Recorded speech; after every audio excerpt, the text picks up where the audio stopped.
Introducing the family and daughter-in-law.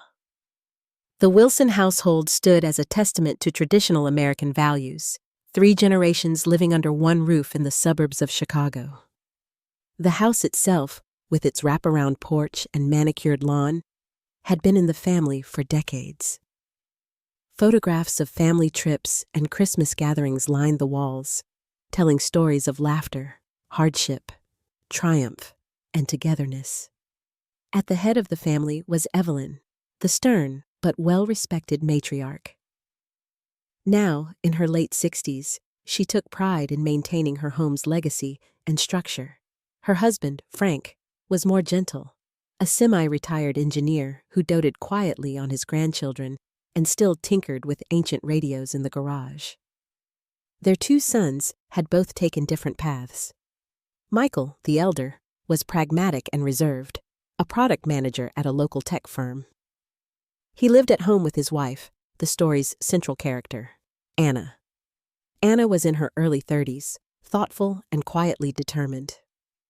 Born and raised in a small town in Oregon, Anna was the first in her family to move so far east, and the sense of distance from her roots sometimes pressed heavily on her. Still, she greeted each day with positivity and a readiness to adapt. Anna's days revolved around making the Wilson household run smoothly. She woke early to prepare breakfast not only for Michael and herself, but for Evelyn, Frank, and Michael's younger brother, Aaron. She orchestrated the family's large Sunday dinners, planned birthday parties, handled errands, and tried her best to meet the expectations set by her new family. Though sometimes exhausted and overwhelmed by their traditions and routines, so different from those of her own childhood, Anna set her heart on earning the acceptance of everyone in the house. Aaron, the younger son, was in his late 20s and still figuring out his place in the world. He worked nights at a downtown bar, kept odd hours, and was known for his easy charm and complicated friendships. Though the family worried about Aaron, they still embraced him as their own. In this bustling household, Anna remained something of an outsider, her every action observed and sometimes judged. She was careful to hold on to small pieces of her former self, a favorite cookbook from her mother, the quiet habit of evening walks, handwritten letters to family back home. These private rituals reminded her of who she truly was, even as she tried daily to belong. Despite her gentle nature, Anna's presence sometimes unsettled Evelyn. The matriarch's expectations were high, and she struggled to cede control over her home's traditions and decisions. Small misunderstandings over household chores, family recipes, or the way holidays should be celebrated hinted at deeper anxieties, unspoken and unresolved. Yet amidst these uncertainties, Anna did everything she could to bridge the gap, bringing home Frank's favorite coffee, helping Aaron with his resume, and sitting quietly with Evelyn to learn old family stories and heirloom recipes. She hoped, perhaps naively, that kindness and steadfastness would eventually win their respect, and perhaps even their affection. But beneath the surface, subtle tensions simmered, tensions that neither Anna nor the Wilsons could fully articulate. Unbeknownst to everyone, a test of trust and family loyalty was quietly approaching, one that would force each member to confront their truest selves, for better or for worse. The incident occurs. It started as an ordinary Thursday morning, a soft hum of daily life, the smell of fresh coffee, and the faint clatter of breakfast dishes in the Wilson kitchen. Anna moved quietly about the house, tidying up after the family. The morning passed with its usual rhythm. Frank read the newspaper in the sunroom. Aaron returned from a late shift and slipped up to his room. And Evelyn, as always, took inventory of the kitchen, humming to herself as she reviewed the shopping list. But a sudden cry from upstairs shattered the peaceful routine. "Where is it? Where's my bracelet?" Evelyn's voice, high-pitched and trembling with panic, echoed down the hallway. Frank put down his paper, and Michael, just about to head out for work, hurried up the stairs. Anna, startled, wiped her hands on a towel and followed in the confusion. Evelyn stood beside her bedroom dresser, her hands trembling. The top drawer had been pulled open, its contents rifled through. "My mother's bracelet!" she gasped, gesturing to an empty velvet box. "It's gone." The significance of the missing heirloom was not lost on anyone. The bracelet was not merely valuable in dollars, it was an irreplaceable family keepsake passed down from Evelyn's mother. Anna recalled Evelyn showing it off during the holidays, carefully polishing the delicate gold links, sharing stories about its origins with misty eyes. The household was thrown into turmoil. Evelyn, visibly shaken, went back and forth between anger and despair. Michael tried calming her. "Maybe you misplaced it, Mom. Did you check the safe?" But she shook her head vigorously. She was certain. Frank offered to help retrace her steps, but as the hours passed and the bracelet remained missing, the atmosphere in the house thickened with suspicion. As the afternoon wore on, Evelyn called a family meeting in the living room. The air was heavy. She announced what everyone already knew. The bracelet had disappeared, and as she put it, someone in this house must know what happened to it. Her gaze swept the room. There was a sharpness in her voice, a note of accusation nobody could quite ignore. It didn't take long for the focus to settle on Anna. "You've been cleaning upstairs," Evelyn said, her tone edged with a cold certainty that left little room for denial. Michael looked uncomfortable, shifting in his seat, but said nothing.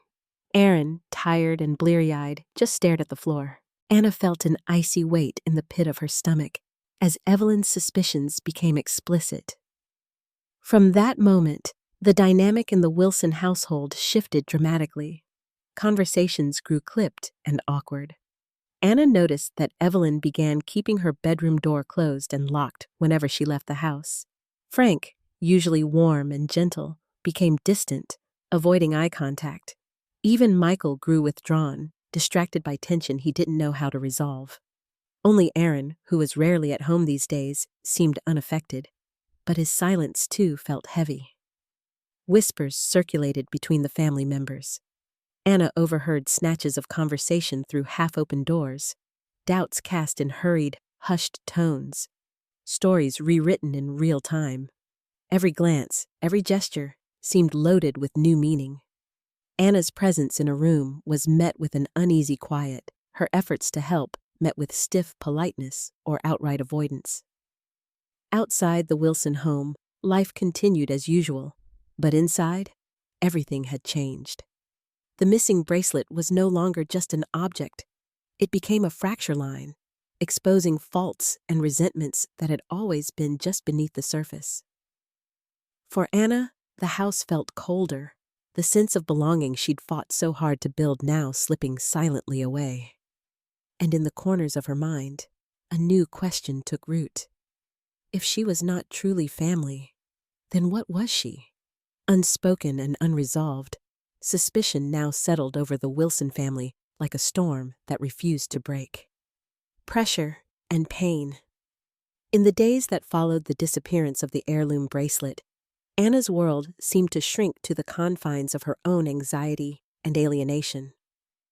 The Wilson house, once bustling with warmth and activity, became a labyrinth of closed doors, whispered conversations, and cold glances. Every room she entered felt smaller, the walls pressing in with unspoken words and silent accusations. No one openly insulted Anna, at least, not at first. Instead, she was met with subtle gestures that sliced far deeper than harsh words ever could. Evelyn no longer acknowledged her when she brought morning coffee or set the table. Her thanks, always perfunctory, vanished entirely. Frank would retreat behind his newspaper or disappear into the garage the moment Anna appeared. The gentle smiles and small familial courtesies Anna had worked so hard to cultivate evaporated, replaced with frosty avoidance. Michael, her husband, became a stranger in their shared home. He came home late, left early, and filled their few conversations with bland, empty words. When Anna tried to reach across the widening gulf, "Michael, do you believe me?" he would sigh and say, Let's not talk about it right now. His half-hearted reassurances left her colder than outright doubt ever could. Anna realized, with a sharp pang, that she was alone even in her own marriage. Aaron, the younger brother, floated through the household drama on the periphery. He offered Anna a few small, awkward kindnesses, a spare smile, a reluctant, hang in there, but was too wrapped up in his own problems to provide real support. She wondered if there was more behind his distracted air and downcast eyes, but right now, her own pain eclipsed even sympathy for him. What truly hurt was not just the isolation, but the memory of everything she'd poured into this family. On sleepless nights, Anna's mind churned through moments from the past. Hosting Aaron's last birthday, baking Evelyn's favorite cinnamon rolls for Mother's Day, driving Frank to his doctor's appointments after his surgery. She remembered winter afternoons spent hanging family ornaments, afternoons spent listening to Evelyn recount childhood memories, and the nervous, careful pride she'd felt crafting her first Thanksgiving meal for the whole Wilson clan. Each recollection was tinged now with bitterness and loss. Did none of it mean anything? Was her every gesture of care so easily wiped away by a single accusation? Sometimes, unable to sleep, Anna wandered the quiet house, her socked feet making no sound. The walls seemed to echo with fragments of laughter and kindness that now felt impossibly distant. She clung to her private rituals, the worn Oregon cookbook, her mother's letter she reread nightly. But the comfort they offered was fading, replaced by a gnawing sense of injustice and disbelief. Outside the home, Anna wore a mask. She forced herself to smile at neighbors, to hold polite small talk at the grocery store. But even these simple encounters felt like reminders of everything she was losing. The sense of identity, of warmth, of community. On the rare occasion she called her own parents, she masked the pain. "I'm fine, just adjusting," she'd say, her voice straining to sound cheerful. The distance from her roots had never felt so profound.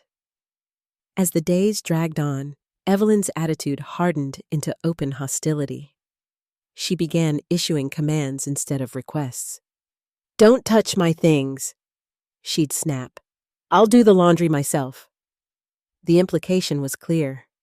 Anna couldn't be trusted, not with their possessions, not with their secrets, maybe not even with their hearts. Sometimes, an unkind remark would slip free from one of the relatives. "People from outside never really understand our ways," or, "It doesn't matter how much you try. Trust is earned over years, not months."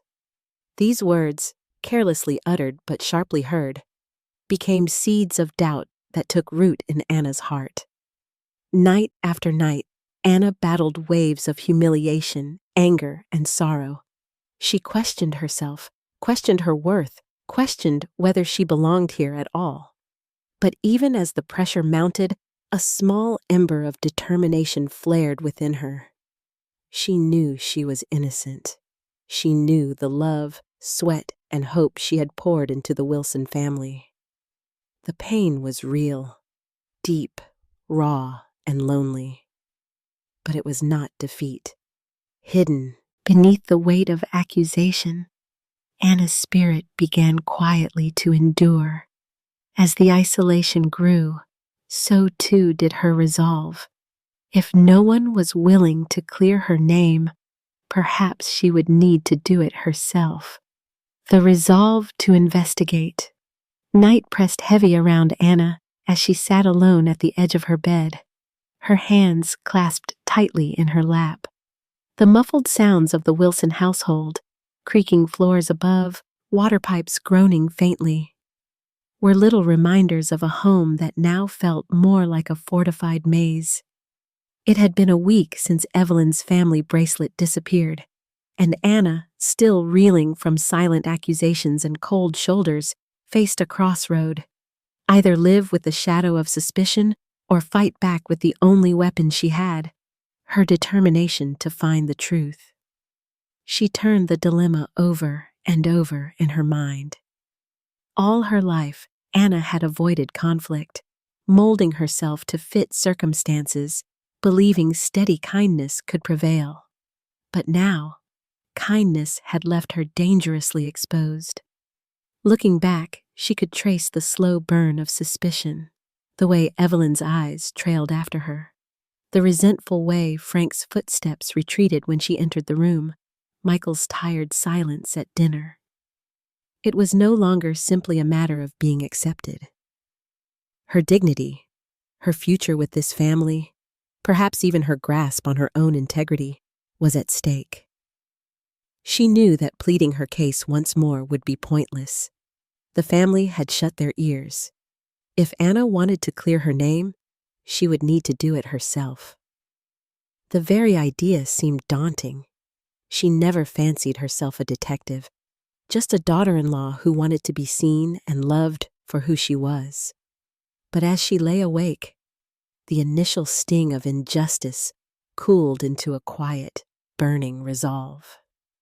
She would find out what happened to the bracelet, even if it meant confronting uncomfortable truths. The next morning, Anna approached her routine with studied care. She moved through the kitchen as usual, brewing coffee, arranging breakfast, cleaning up in silence.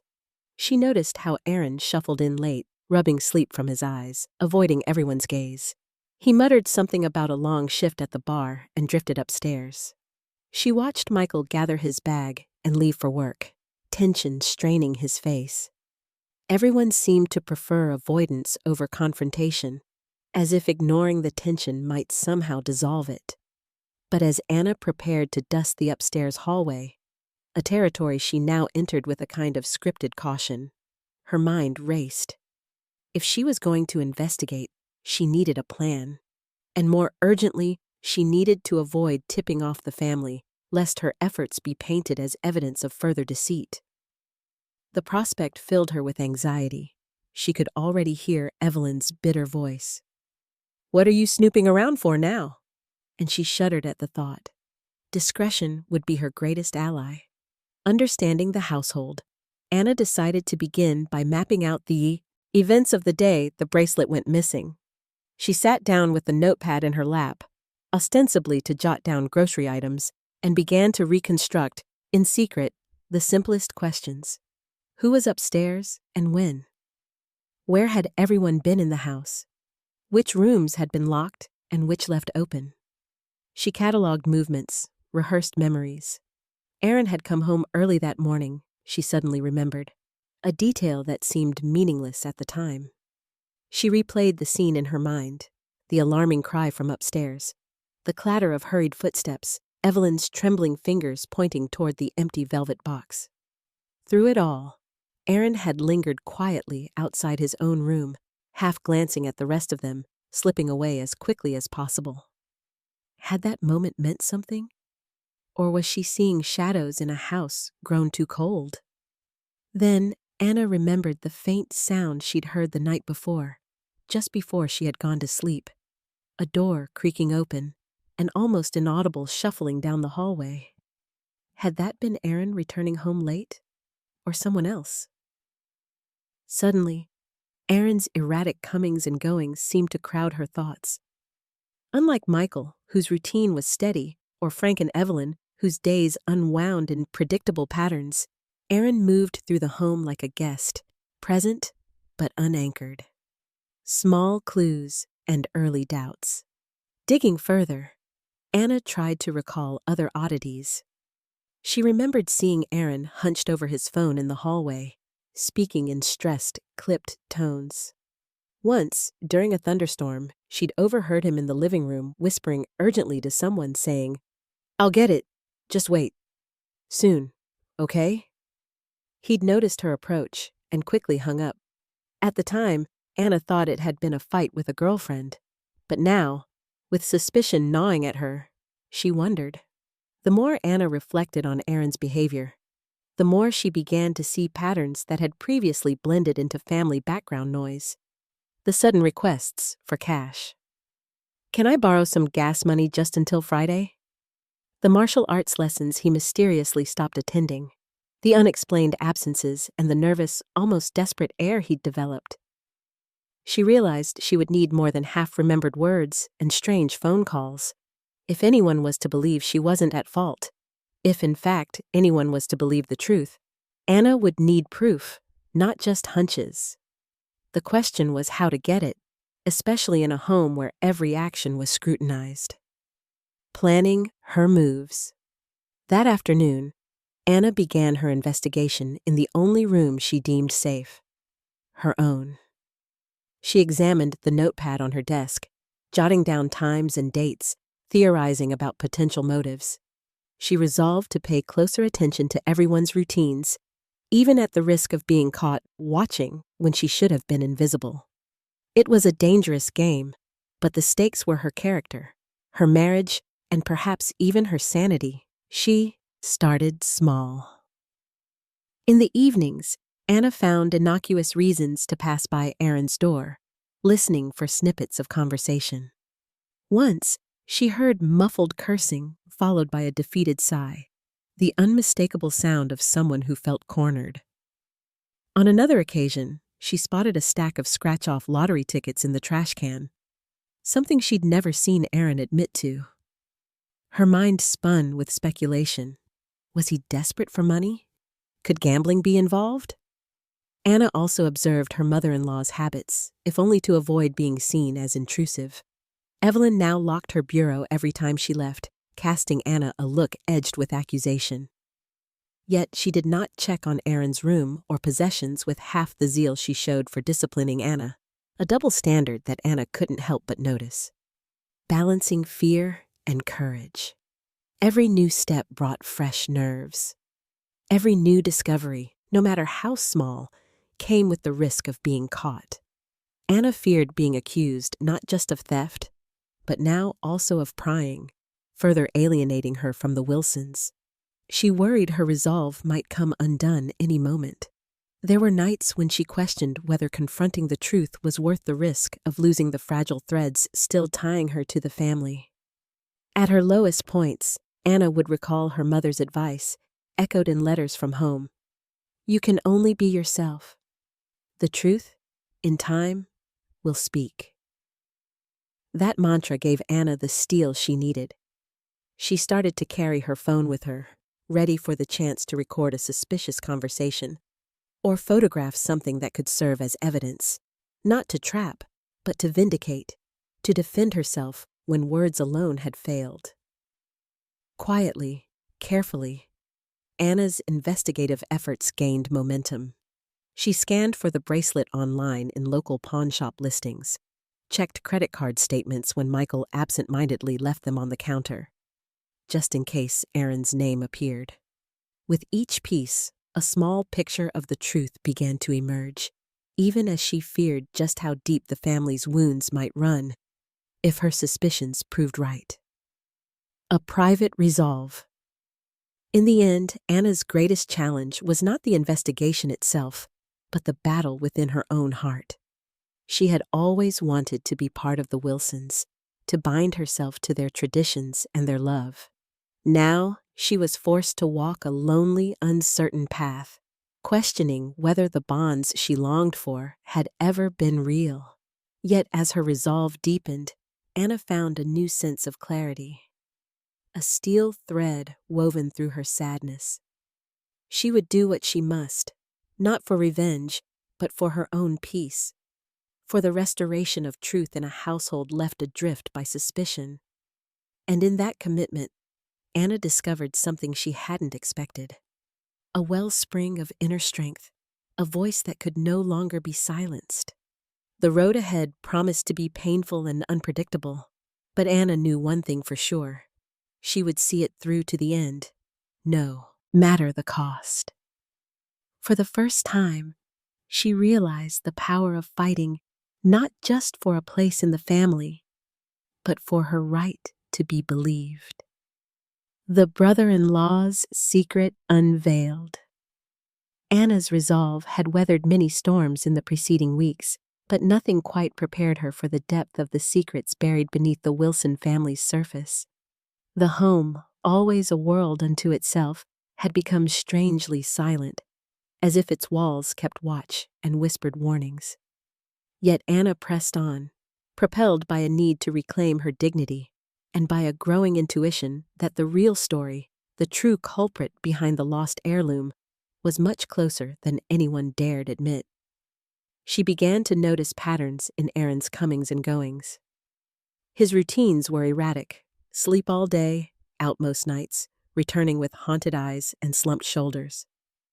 It could have been just the odd hours of bartending, Anna reasoned, but the raw edge of his mood made her uneasy. At times, she would catch him standing in the kitchen late at night, staring vacantly at nothing, his hands trembling as he gripped a mug of coffee. When he glanced up and met Anna's gaze, he'd force a tired smile, then retreat with a muttered excuse. Determined to pursue any credible lead, Anna began paying subtle attention to the small details Aaron inadvertently left behind. On a mundane afternoon, while collecting laundry, she discovered the pockets of Aaron's jeans brimming with receipts crumpled into tight wads. None were for household groceries or gas. They bore the bold, telltale logos of lottery outlets, betting shops, and the names of local sports bars. It was a jolt. Anna's mind flashed back to moments that now seemed newly significant. Aaron clamoring for just a few bucks until Friday, the urgency in his voice on hushed late-night calls, his nervous habit of checking his phone and flinching at every buzz or ring. All of it had blended into background noise, dismissed as the harmless angst of a young man not yet settled. Now, she saw the outline of something more troubling. One blustery evening, Anna waited until she heard the front door click, signaling Aaron's departure for work. She tiptoed down the hallway and, with a knot in her stomach, entered the seldom-used guest room. The door, slightly ajar, creaked in protest. Inside, it was dim, just enough dusk filtering in for her to see. In the corner beside the bed, she found what she was searching for: a small, battered lockbox. It took only a second to spot the digits: Aaron's birthday. The mechanism popped open. Inside was a jumble of objects: another stack of scratch-off tickets, a tangle of pawn shop business cards, and a paper slip with a string of numbers and dates scrawled across it. Betting odds, none older than a few weeks. Anna's breath caught as she realized the implications. Here were debts and desperate attempts to win back lost money. Proof of a cycle far more destructive than anyone in the family realized. Her hands trembled, less with the thrill of discovery than with the ache of sympathy and dread. Hurriedly, Anna documented what she found, snapping discreet photographs with her phone, careful to disturb as little as possible. Each click was a confirmation, not just of Aaron's addiction, but of the way secrecy festers when shame overshadows trust. The next morning, Aaron was unusually taciturn. Anna watched as he avoided Michael, cut short his mother's questions, and, when Frank tried to ask if everything was all right, snapped back. "I'm fine, Dad, just tired, okay?" It was as if the stress, kept so long below the surface, had begun to crack his composure in daylight. Anna, meanwhile, moved through her chores with new eyes, replaying the inventory in her head. Which valuables were missing? How Aaron's debts might have driven him to acts of desperation. True understanding came not merely from what Anna uncovered, but from the subtle clues that slowly added up. Sometimes, in the early hours of the morning, Aaron could be heard arguing quietly on the phone, his words frantic and pleading. "Just a few more days. I'll get it back. I promise. Don't show up here. Please." Anna began seeing posts on social media from people she didn't recognize. Cryptic messages, emojis of dice and dollar signs, reminders to pay up. With each discovery, sympathy jostled uncomfortably against anger. Anna felt the shape of Aaron's struggle, not just a moral failing, but a sickness he hid under layers of charm and deflection. Yet her compassion didn't blunt her resolve. If anything, It crystallized her purpose. The family had torn itself apart searching for someone to blame, and in their pain, had settled on the easiest target. Anna, the outsider, the one they never fully trusted. Anna knew nothing would change without evidence. So she continued to collect it. A screenshot here, a photographed receipt there, a careful log of Aaron's frantic phone calls, all tidily archived in a hidden folder on her phone. The process was both empowering and profoundly isolating. She longed to share her burden, to confide in Michael or even Frank. But the risk of being dismissed, or worse, accused of harboring a vendetta, kept her silent. The weight grew heavier with each passing day. Yet, moments of vulnerability would flicker across Aaron's face. Like the night Anna found him sitting on the back steps, head in his hands, the glow of his phone painting tired shadows on his face. For a second, she sensed how completely alone he was, too. Trapped by fear, humiliation, and the hope that somehow luck would turn in his favor. Meanwhile, the rest of the Wilson family seemed to recede into their own anxieties. Michael spent longer hours at work, shying from the unrest at home. Evelyn doubled down on suspicion, policing every corner of the house and muttering about the lost bracelet, almost as if its absence now defined her. Even Frank, usually steady, grew more withdrawn and preoccupied. Anna wondered what would happen when the truth came out, and if the wounds inflicted by secrecy, suspicion, and loneliness could really heal. She was under no illusion that the family would accept the facts easily. The Wilsons held tight to their pride and had grown far too accustomed to the narrative of her guilt. Yet Anna grasped something vital as the scope of Aaron's addiction became undeniable. The real theft was not just of a bracelet, but of trust, connection, and hope inside the family's walls. It was a wound larger than any single act, years in the making and hidden in plain sight.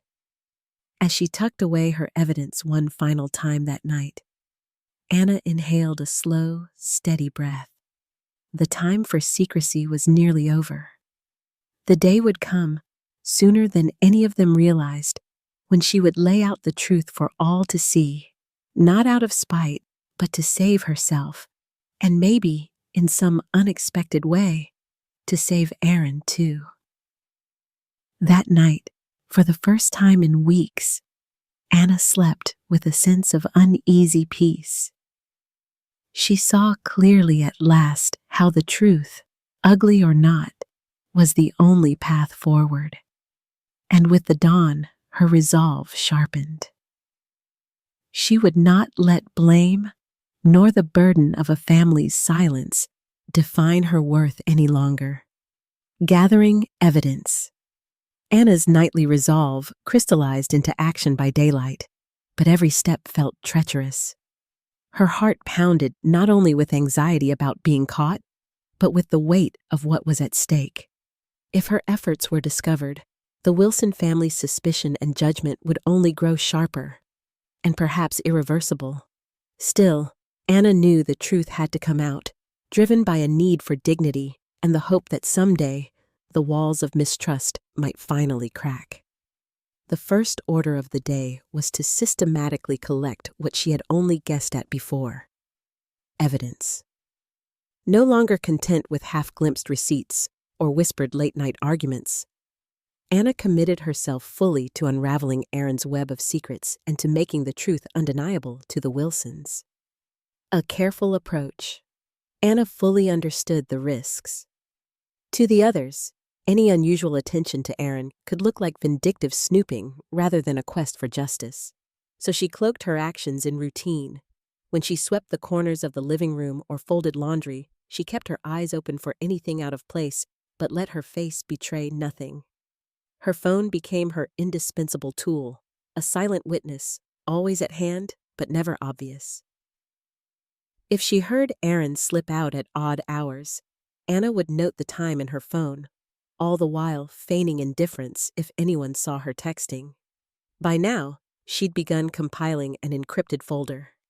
Photos of discarded betting slips, screenshots from Aaron's laptop, when he forgot to close it and left gambling sites open. Even voice memos made discreetly when she walked past his door and caught snatches of desperate conversations. She observed, too, the subtle shifts in Aaron's behavior. Once carefree and sociable, he was now jittery, often avoiding eye contact and snapping at small requests. Anna began tracking a pattern. His tension spiked just before paydays and eased only when pressure inevitably built again. When she found a pawnshop card tucked between couch cushions, she took a photo and left it untouched, careful not to disturb anything that might reveal her suspicions. Digital footprints. Anna realized that in the digital age, secrets could be both hidden and exposed with a few simple clicks. When Aaron left his tablet unattended in the kitchen, Anna didn't hesitate. She scrolled through banking apps, confirming what she'd feared: erratic withdrawals, odd wire transfers, and transactions logged at pawn shops. She quickly snapped pictures of these financial records, even managing to email herself screenshots when the opportunity arose. Her hands shook, partly from the fear of discovery, and partly from the sobering scale of Aaron's debts. At night, Anna cross-referenced the transactions, noting which days valuables around the house had gone missing or when Aaron had disappeared suddenly for hours. She found a flurry of online pawn postings from shops within a 10-mile radius of the house. With growing dread, she searched for descriptions that might match Evelyn's lost bracelet, cataloging everything she found and storing it securely. Voice and video. One evening, Anna overheard Aaron on the back porch, his voice barely audible but thick with desperation. She slipped her phone into her pocket and hit record. "Just a little more time. I'll get you the money, I promise. I can't ask my family for help. Please, don't." The elevator pitch of panic in his voice sent chills down Anna's spine. Later, when alone in her room, she listened to the recording twice, cataloging every word as potential evidence. She grew bolder as her confidence in Aaron's guilt solidified. When she noticed his jacket bulging with something on a rainy afternoon, she waited until he hung it in the closet. Her hands barely trembled as she slipped her phone inside the pocket and snapped a photo. Inside was a receipt from a high-interest loan office, dated only days before the bracelet's disappearance. Psychological strain. The burden of secrecy began to take its toll. Anna found herself flinching whenever Evelyn's sharp gaze lingered too long, or whenever Michael asked, "Is everything okay?" with an edge of suspicion. She rehearsed mundane explanations just in case: why she'd been near the garage, why she'd checked the mail at an unusual hour, why she seemed occasionally lost in thought. It was exhausting, living in perpetual vigilance. The lack of support from Michael stung the most. Once her confidant, he had grown distant, believing it was best to wait for the problem to simply blow over. Anna wondered whether bringing him her discoveries would risk even greater betrayal. What if he thought she was fabricating evidence out of desperation? The isolation, worse somehow than the accusations, became her only companion in the hunt for truth. Even in her exhaustion, Anna's resolve deepened. Moments of doubt arose. Would anyone ever believe her, even with this growing body of proof? Would clearing her own name mean destroying Aaron in the process? And could the Wilson family recover from the fallout? But Anna knew too much was at stake to let fear or guilt paralyze her now. Patterns. Become proof. Weeks of effort produced a timeline so meticulous, even Anna was surprised by her own discipline. Each pawned item, each loan, each surge of desperate behavior layered into a narrative undeniable in its implications. Aaron's financial footprint, his stress, each lie and late-night call, piece by piece, Anna's evidence was not simply circumstantial, but comprehensive. When Anna discovered a small box tucked behind cleaning supplies in the laundry room, inside, a bundle of family jewelry she hadn't realized was missing, she finally found the thread that tied suspicion to certainty. The missing bracelet wasn't among them, but several items, clearly pawned and reclaimed or never pawned, were wrapped in tissue paper. She took detailed photographs, heart pounding with pity and anger. Her documentation now extended to family heirlooms bought back from local pawn shops, each retrieval accompanied by dates and photographs for proof. Each find was both a victory and a reminder of the cost paid by her and the family. Weighing the consequences, as her evidence grew, so did the sense of responsibility. Anna knew the confrontation to come wouldn't be clean or cathartic.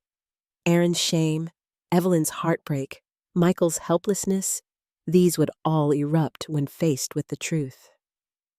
But Anna could not allow herself to live under suspicion, nor could she forgive herself for letting injustice reign. She recognized, too, that exposing Aaron's secret would strike at the core of the Wilsons' most cherished illusion, that their family was immune to real, destructive pain. Each night, Anna reviewed her evidence, organizing it into files, screenshots, audio, photographs, a written timeline. She practiced what she would say, envisioning every objection and emotional outburst. Her hands still shook, but her voice grew steadier in the mirror. "I did not steal from this family. I have proof of what really happened." In the early hours before dawn, a ritual she'd adopted for quiet strength, Anna reread her mother's letters. The final lines echoed loudest. "Stand up for the truth, even if you stand alone." A storm. Approaching, Anna sensed the moment of reckoning was drawing near. Her isolation had given birth to new courage, and her persistent pursuit of the truth built a bridge out of the darkness. The cost, she realized, might be steep. Relationships would shatter. Blame would ricochet. But the bestatis, truth, painful or not, was hers to carry into the light. Confrontation and exposing the truth. The air in the Wilson household was electric with tension, buzzing with suspicion that seemed to seep from every wall.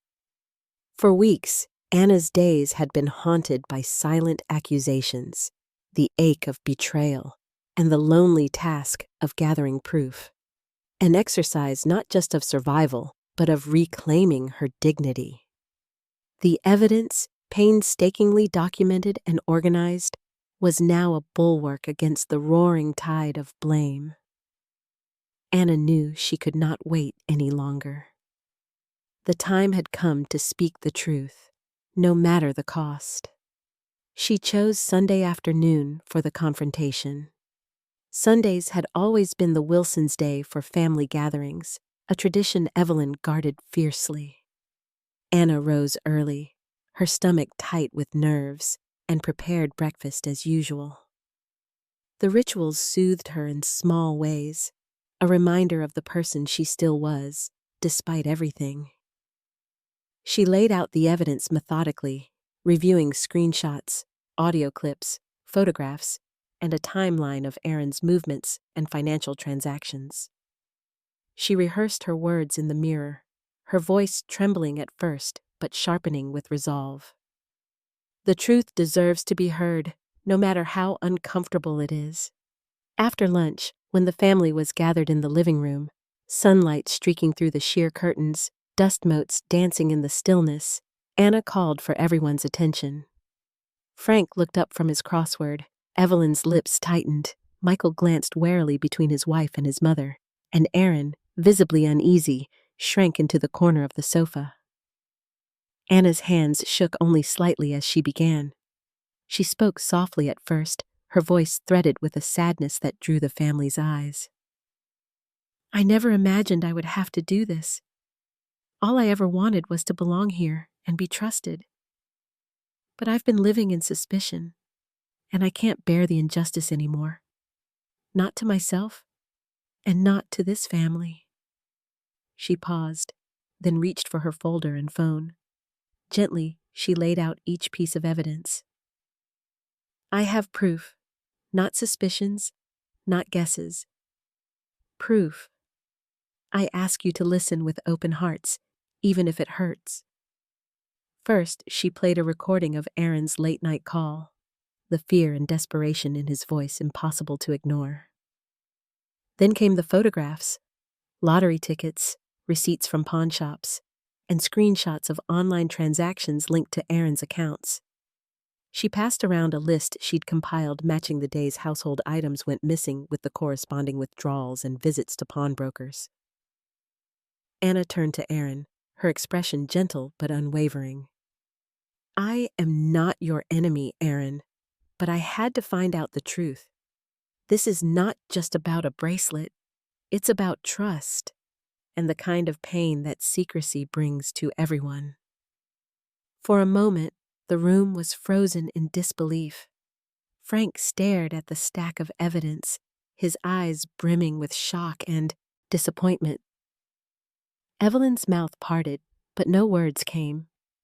She clutched her elbow as if to steady herself, the realization hitting her with the weight of a lifetime's pride and certainty. Michael's face tightened, a flicker of shame and protectiveness flickering across his features as he realized the enormity of Anna's ordeal. But it was Aaron who broke the silence. His eyes searched Anna's face, pleading for something, mercy, forgiveness, maybe just the relief of release from the terrible secret he'd carried. I never meant for it to go this far, he stammered. His voice quivered, his mask of cool detachment shattering. I was in so much trouble, and I thought if I just won once, I could fix everything. I didn't know what else to do. Evelyn's knees nearly gave out. She sank onto the sofa, her hands shaking as tears welled in her eyes. How could we have been so blind? She whispered, the words brittle and full of regret. How could we do this to you, Anna? Her voice cracked, pride and sorrow twisting her features. For the first time since Anna had entered the Wilsons' home, the family matriarch looked fragile, her confidence shattered. Michael reached for Anna's hand, an instinctive gesture of contrition. I'm so sorry, he murmured, grief and guilt mingling in his eyes. I should have trusted you. I should have stood by you. Frank, too, seemed lost. He looked between Anna and Aaron, struggling to reconcile the turbulence with the peaceful family history chronicled on the walls around them. I never thought we'd end up here, he said softly, voice weary with the disappointment of all that had been lost. Aaron, hunched and sobbing, at last found words. I can't undo any of this. I'm sorry. It was all my fault. Not Anna's. Never Anna's. He buried his face in his hands, the guilt pouring out in heaving sobs. The room throbbed with heavy silence. For a time, no one moved. Anna felt an odd calm settle over her, a clarity that came from standing her ground, not with anger, but with dignity and truth.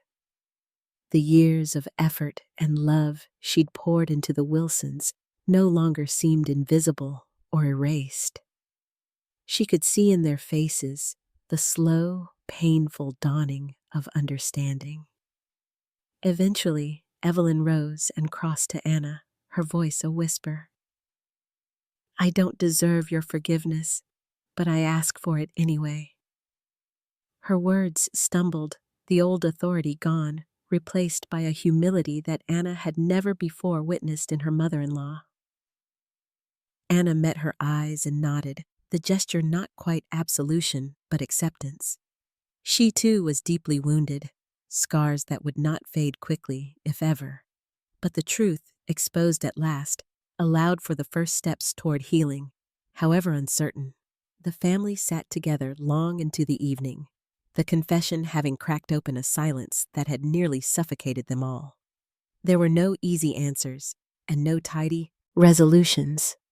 Only the slow, galvanic process of honesty and perhaps, one day, reconciliation. Anna sat with her hands folded in her lap, her heart heavy, but finally unburdened of guilt that had never belonged to her. The confrontation was over, the secrets no longer festering in the dark. Whether forgiveness or distance lay ahead, one thing was clear. Anna had reclaimed her voice, her integrity, and her right to belong, not as a scapegoat or outsider, but as her truest self. The decision to leave and the price paid. The truth, once revealed, did not bring immediate comfort. It left the Wilson house hollow and stunned, as though an earthquake had ruptured the emotional foundations beneath its walls. In the raw days following the confrontation, the air was no longer charged with suspicion. Now, it was thick with regret, sorrow, and unspoken apologies. Anna moved through the home she had worked so hard to nurture, aware that the certainty of her innocence had come at a steep and complicated cost. At first, the family treated Anna with a kind of cautious reverence. Evelyn tried, clumsily, to find the right words of repentance. She was softer now, uncertain, as if anything she spoke might shatter whatever fragile trust remained. Frank hovered nearby in the quiet moments, expression heavy with the pain of a man who wishes he could turn back time but knows he cannot. Even Michael, her husband, behaved as if walking through a waking dream, overcome with shame for having ever doubted her. He reached for her hand more often, searched her eyes for forgiveness, and at night spoke in whispers of hope and second chances. But it was too late. The wounds ran too deep. The bruises on Anna's heart could not be soothed by mere words or gestures. Trust, once fractured, is never quite the same. In each hesitant apology, each attempt at reconciliation, Anna heard the echo of her humiliations, the loneliness in her own kitchen, the feeling of trespass in a house she had called home, the desperate need to defend herself when she should have been embraced. The Wilson family, long so proud of its unity and tradition, now seemed to Anna like a gathering of strangers assembling around a memory rather than a living bond. Anna felt it most in the quiet spaces, the early morning when she sipped coffee alone on the porch, or late at night when moonlight slanted through the window onto the notepad where she'd once scrawled the timeline of the day the bracelet vanished. No matter how many times she reminded herself that justice had prevailed, the loss of belonging prickled. The house that had once seemed filled with promise was now heavy with finality. She struggled to find comfort in the rituals that had once anchored her. Baking a cake, she was reminded of how proud she'd once felt presenting it at Sunday dinners, hoping for a smile from Evelyn. Setting the table for breakfast, she remembered her first nervous morning here, wanting to impress, wanting to belong. Now, with hands grown steady in adversity, she realized she could not stay. Not as a guest of forgiveness, not as a symbol of family guilt. She needed freedom, space, and the air to breathe without the constant weight of judgment or obligation. The decision crystallized gradually, amid solitary walks and sleepless nights. Anna spoke softly to Michael one evening after dinner, her voice firm and even. "I have to go," she told him, eyes shining with both pain and resolve. "I need to remember who I am apart from all of this." Michael, stricken, pleaded with her to reconsider. He apologized again and again, promising to change, to speak up if ever things went wrong in the future. Anna held his hands, grateful for his tears and honesty, but unmoved in her decision. She explained, gently but unyielding, that forgiveness did not require her to stay, nor did her love for him obligate her to accept a life lived forever in the shadow of suspicion. Some fractures, she understood now, are too deep to mend under the same roof. The day Anna left was gray and windless, the kind that seems to swallow sound and make each motion deliberate.